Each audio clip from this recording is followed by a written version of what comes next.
We want to welcome you guys to L3 Perspective. Ladies and gentlemen, my name is Glenn Davis. I'm sitting here with my guy, Cameron Macias. It's your boy, Killer Cam.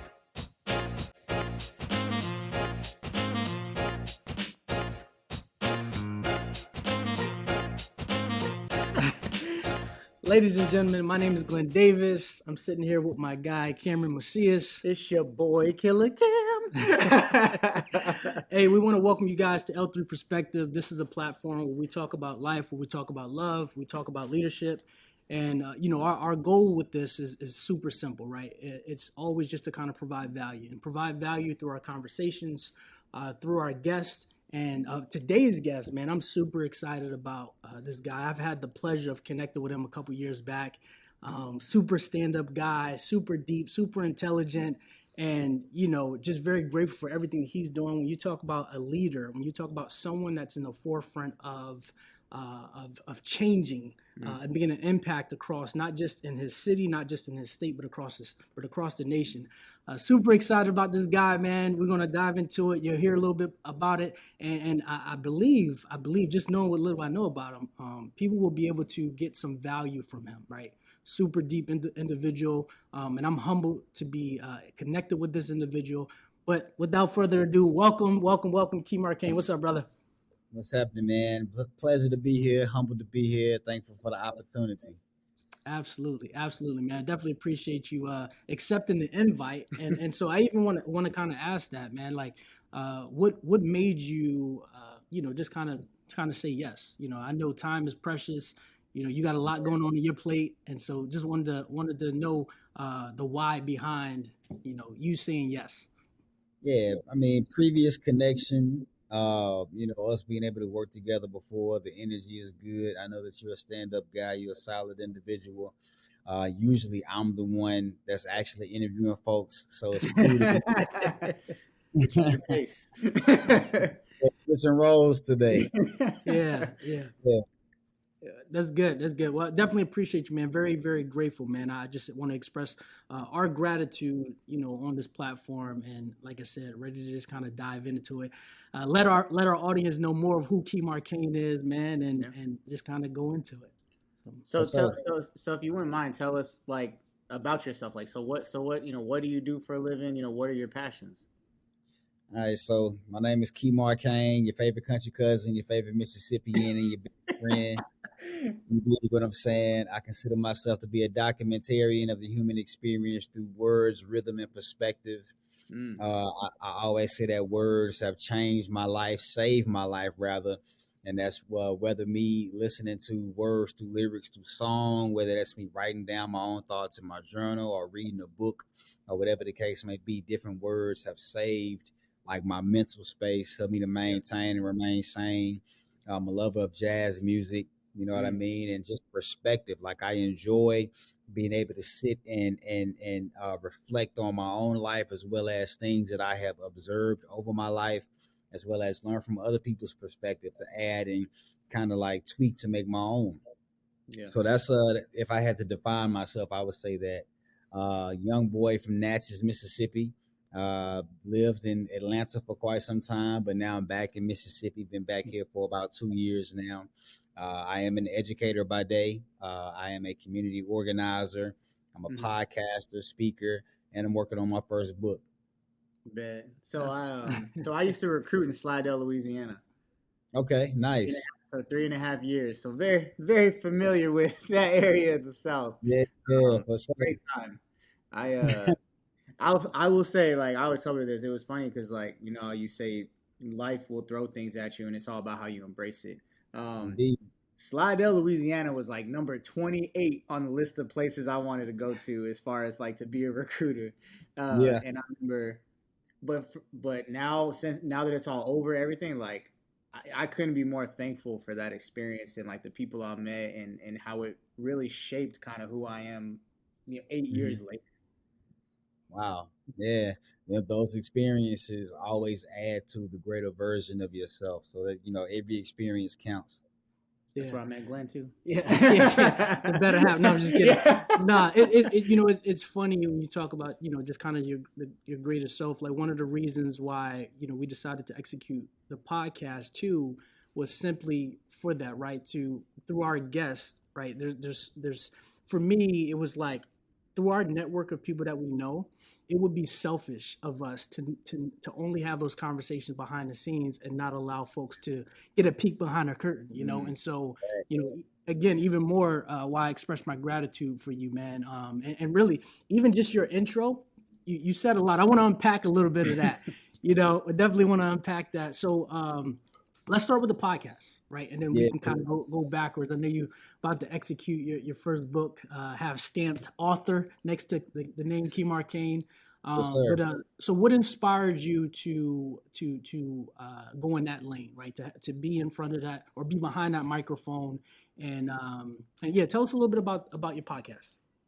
So my very first podcast was called the Kimar Cain Show, which was developed in 2015. I now currently host Mental Shampoo, which is a podcast that I do based on my favorite scripture, Romans 12:2. Be ye transformed by the renewing of your mind.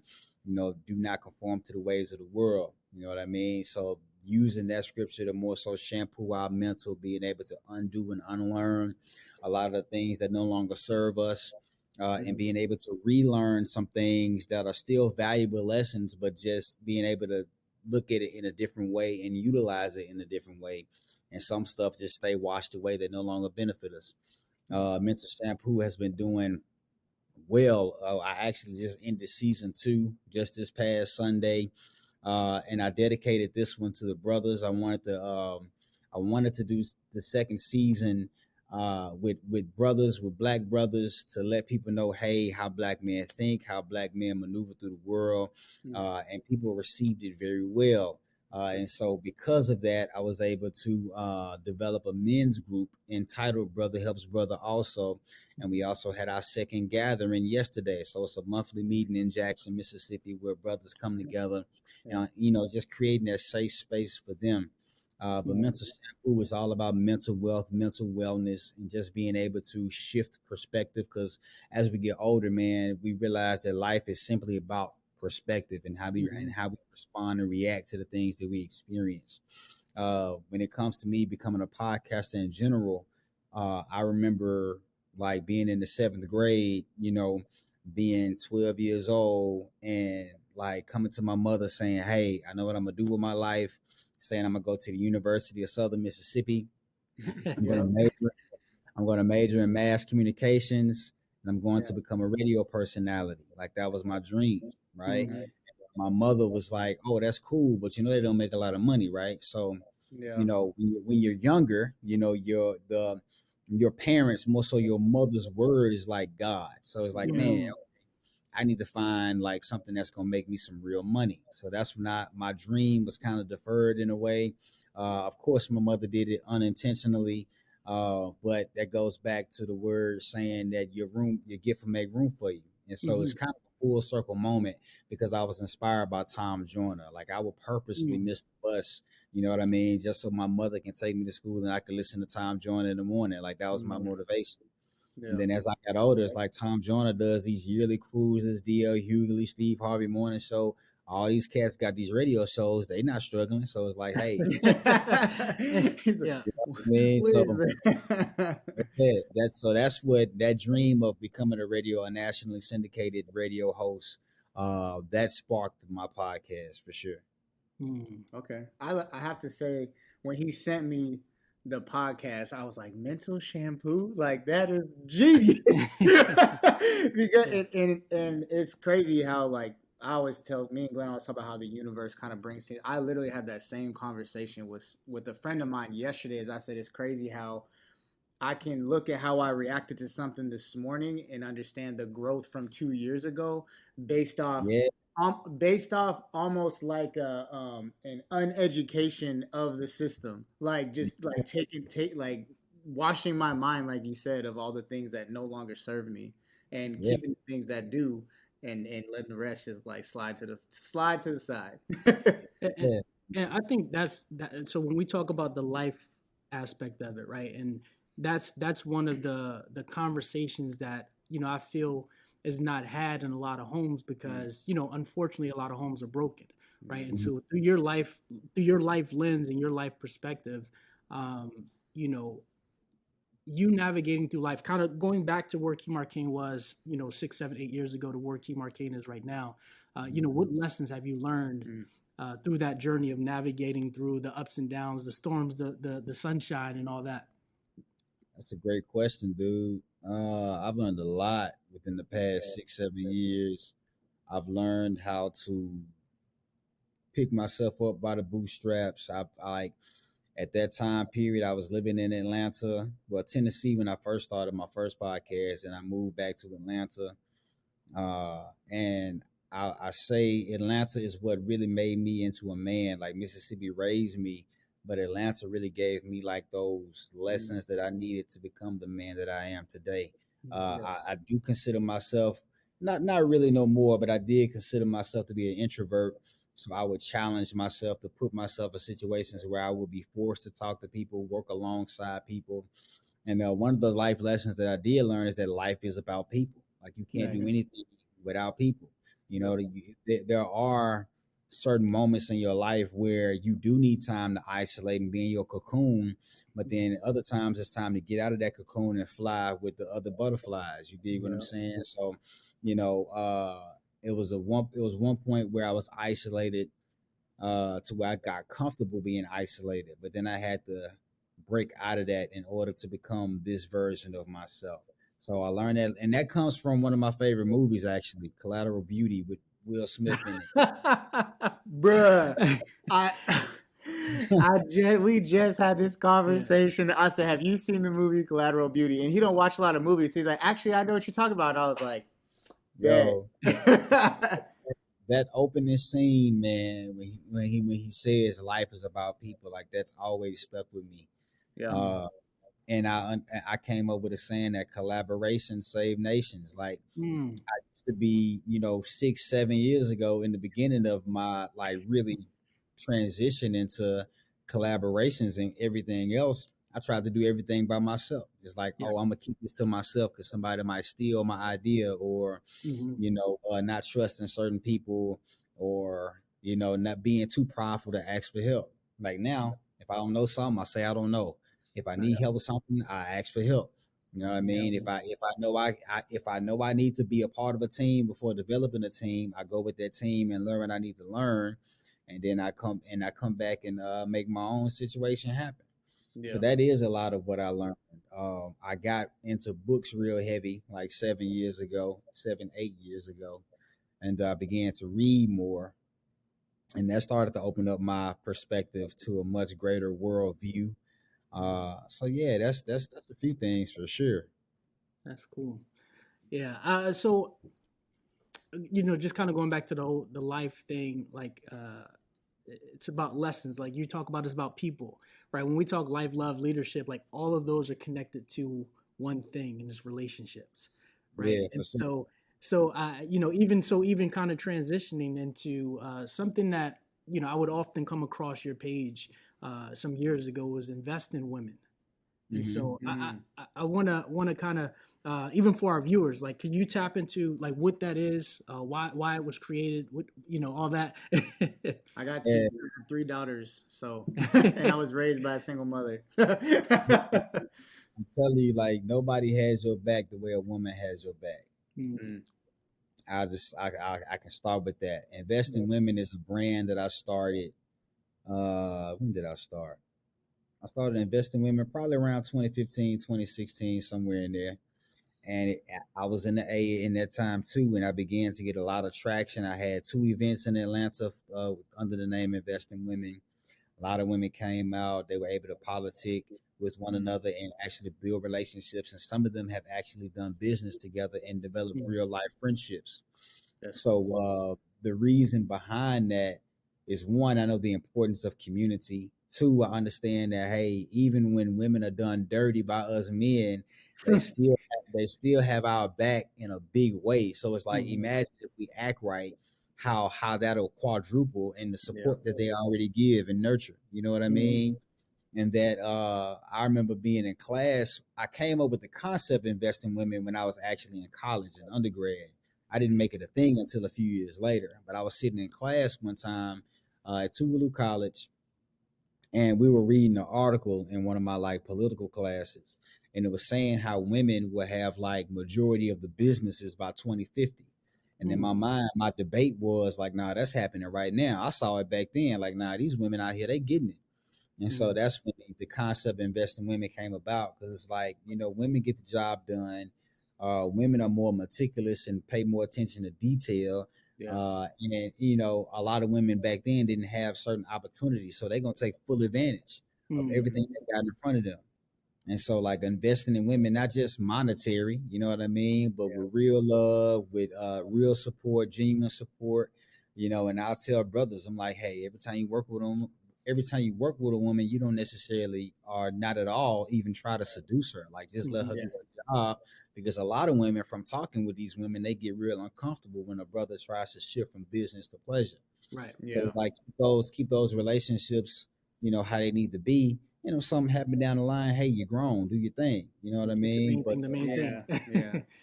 Yeah. and then like every job that I've had, literally, a woman has helped me to get. So a woman has helped keep a paycheck in my pocket. Yeah. So, I'm forever indebted to the woman, man. The woman is an amazing creation by God. Yeah. And I'm blessed to be around and know plenty great ones.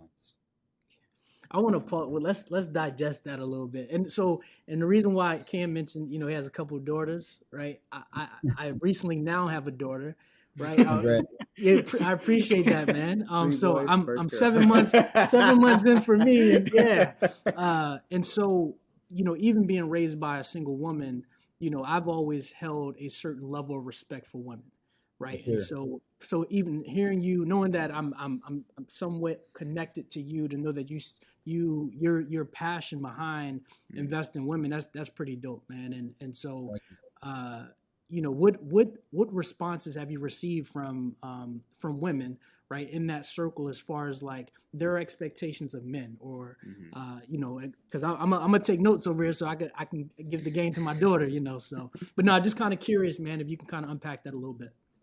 So honestly, I kept the brothers away from the conversation. Like, I didn't mention, hey, what do you think men should do? I really focused on them as women. And one question I did ask, like, how can men better support you? And it was like, simply just really truly support and show up when needed. Like, 80% is showing up. It was as simple as that. But you know, they um they opened up a lot, and they shared a lot with me that they wouldn't share even with a lot of their girlfriends, for real, like, because I was asking the right questions. That's another thing, back to the other question, what I've learned within the past 6 7 years. I've learned that better quality questions can lead to a better quality answer and quality life. So it's like, I Yes, really yes. I really studied I really studied like how to ask the right questions, the who, what, when, where, and how. What is the best question to ask? What are thought provoking questions? Like, some of the women honestly didn't like to see me coming, because they knew I was going to ask certain Yeah. questions that was going to make them think and getting their feelings about certain things. So I was high key a therapist in some ways. Yeah. On the negative side of that, to keep it all the way 1,000, I had one incident where a young lady had asked my partner, because I do have a business partner. Her name is Shay Lawson. She's in Atlanta, Georgia currently.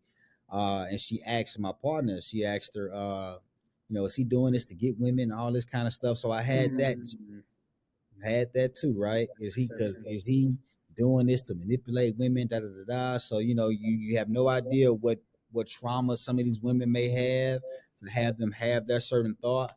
But my friend Shay and partner, she knows me well enough to be like, nah, like, Kimar is doing this genuinely, Yeah. because I've always been about community, always. So I just focus more so on the women, because again, I know that once we get the women situated, they're gonna make sure that we good forever. Yeah. No, we had that conversation because so I'm a professional coach as well. So, and one of the things as Nice. I do these trainings, especially here locally, is listening, asking questions that give you further, thought provoking answers, not the yes nos, not the, and honestly, even just the structure of it, like the what, why, and how questions. Like, yo, like if someone asks you a why question, how does that make you feel? Like, oh, it makes you feel like lightweight attacked. And I'm like, exactly. It makes you feel as though you have to validate your intelligence. So like, Mm-hmm. let's switch it to a what question. Like, what makes that important?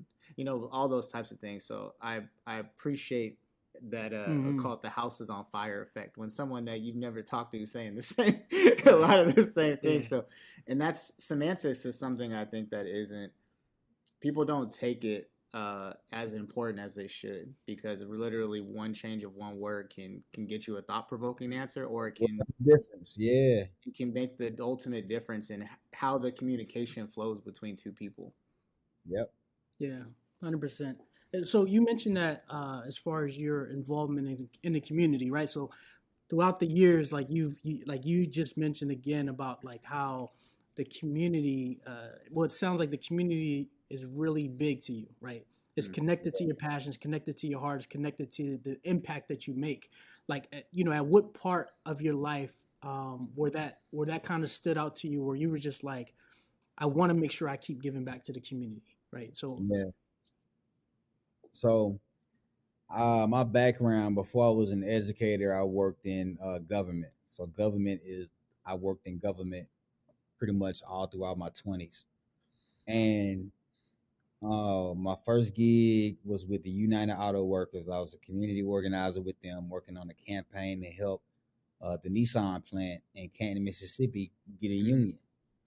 And so a lot of that was getting me involved in the community. And before I even got that gig, I volunteered heavily with the NAACP, and they thought of me enough to present that opportunity to me, because at first it was an internship that was supposed to last like a month. I ended up working with UAW for almost 3 years. Mm. Uh, and so, like, through them and through the NAACP, and I promoted for parties when I was in college, just we're seeing how people react to certain things like a party, or like working toward a campaign for things that people want to advocate for. Like when people have a common goal, the support that comes with that, right? Yeah. And so being able to develop and create and cultivate that community, that's what those experiences taught me. And then as I got deeper involved into community organizing, I learned that my mother, who was first generation college, she during the civil rights movement, she went around teaching about Pan Africanism. She drove Stokely Carmichael around. I said, "Oh, well, that's where I get the community bug from." You know what I mean? So that made me go even harder. So that's where it really stems from. mm, that's cool. That's deep. But Oh, and I mean, and that just speaks to that, the whole leadership piece of the show, right? Just because obviously you're out there being a leader in your community, you know, leading these things that are not important just to you, but obviously are conversations that people want to have, but they Mm-hmm. need someone to bring those conversations to them. mm, um, so as we kind of wrap up, Kimar, you know, tell people honestly where they, you know, any last nuggets you got, as well as where can people find you, you know, your movements, you know, any videos you do, you know, engagements, everything. Yeah. I mean, honestly, I don't have a lot. If you find my Instagram, sincerely Kimar, you can you can find everything from my Instagram, literally. So sincerely Kimar, Kimar. Like I utilize my handle as a love letter to the world, to the community, because I'm doing this out of love, sincerely. So at mm, sincerely Kimar. I that's dope. wish I was that. Like I feel I'm preventive, but man, Yeah, yeah, the mental yeah, shampoo, the sincerely Kimar, yeah, yeah, man. yeah. And so, man, as we do wrap up, mental shampoo. That like just Yeah. that name. I mean, there's so much you can, obviously unpack with that. There's so much that goes into it. It's Yeah. almost, I picture myself in the shower, just kind of like, throwing the Wash shampoo in my hair, away. like so. Lathering. Yeah, Yeah, yeah, yeah, go man. away, So bad thoughts. lather us with some words, man, as far as that one person that may be viewing this podcast today, right? They might be, life may be hitting them, right? They may be understanding that there's a big storm, but there's blessings happening within the storm, Mm. but they just keep going back to having a negative mindset, right? Like, Mhm. what could you say to that individual to kind of maybe help them get over that barrier or get them through that day, because that day may be able to open up a floodgates of other things for them in a positive light, man. And so I just want to ask for you with our viewers to just kind of share something real quick as we close up. Yeah, first things first, get out of your head. Get them thoughts out of your head, Mm. uh, and download it onto some paper. Don't journal in your phone on your iPad. Like literally, get you a pen and some paper because the feeling is different when you put pen to paper. Yeah. So get out of your head, put your thoughts on paper. You know what I mean? Keep it in a journal or put it in a letter and burn it up. Whatever you need to do to feel relief. Okay. So that's the first thing. The second thing, one of my favorite books is the Four Agreements. And the very first agreement is actually to be impeccable with your word. But the agreement that I want to share is that to not take things personal. I Mm. had to learn to like not take things personal, whether somebody may have uh didn't support me in the ways that I thought they should have, or whatever the case may be. Understanding that they might have something going on themselves and they probably can't show up for me the way that I would like them to. So let me not take this personal. So Yeah. when you not take things personal, your life gets much lighter. Also, I want to feel like a feather. I want to be able to flow wherever God's wind blows me to, right? And I Yeah. can't be that feather if I'm taking everything personal and if I'm always in my head. Another thing is, I would say, give yourself a challenge. You know what I mean? At one point during the pandemic, I was giving myself different 30-day challenges. Mm.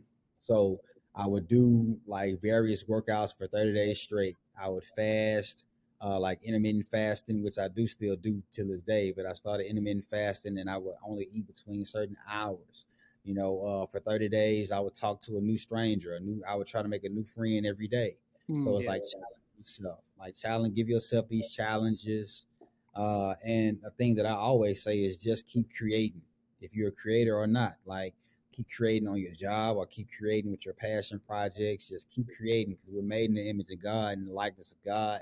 God created this place that we are taking up space in. We're tending to the garden that's been provided to us. So just keep creating. Like if you're made in his image, he created, so we should be creating. Whether that be a safe space for us, whether that be creating a space to protect our peace, whether that be creating a podcast or creating a brand, whether mm, that be creating a safe space for your spouse, for those who are married, or whatever the case may be, creating a safe space for your kids. Like, just keep creating. You know what I Yeah. mean? And also nurture your inner child. That's mm, I ended with that. Like, nurture your inner child. Like I was, I was telling somebody literally yesterday.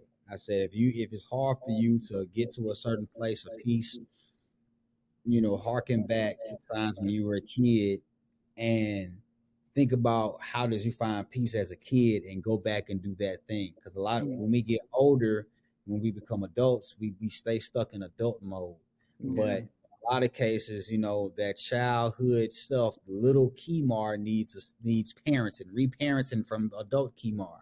mm, Yeah. So it's like having to unlearn and relearn and reparent. You know what I mean? A Yeah. lot of us weren't necessarily parented the way we wanted to be parent, but now we are responsible for our own life and have to reparent ourselves. And so now we got to take care of our younger selves in an older body. So that's what Yeah. I got. that's All dope. right. That's dope. Okay, you want to say anything before I close it out? Nope. Close it. I was gonna close it out. You close it out. Good. No, you go. Anyway, no, real quick, Kimar, that was super dope, man. I really, we could have sat here and we didn't even get in the weeds of things, right? We're just kind of keeping things at the surface level. This podcast literally, and I was sharing with Cam earlier, man, we could be on here for 2-3 hours Yeah. just Yeah. because, Kimar's a very, not just a dope brother, but he's very deep, man. And again, the conversations that we had behind the scenes, these are the conversations we want to bring to light, Yeah. right? And so I'm sure that someone has been inspired by something that you said. And Yeah. guys, I want to encourage you to follow Kimar at Sincerely Kimar on IG. Follow his platform. I'm grateful to be connected with him. Grateful to kind of be just a lens on the outside, seeing everything that he's doing, impacting folks. With that being said, as we wrap this up, my name is Glenn Davis. This is again Cameron Macias. And again, this is L3 Perspective, where we talk life, love, leadership. Y'all have a good one. Peace.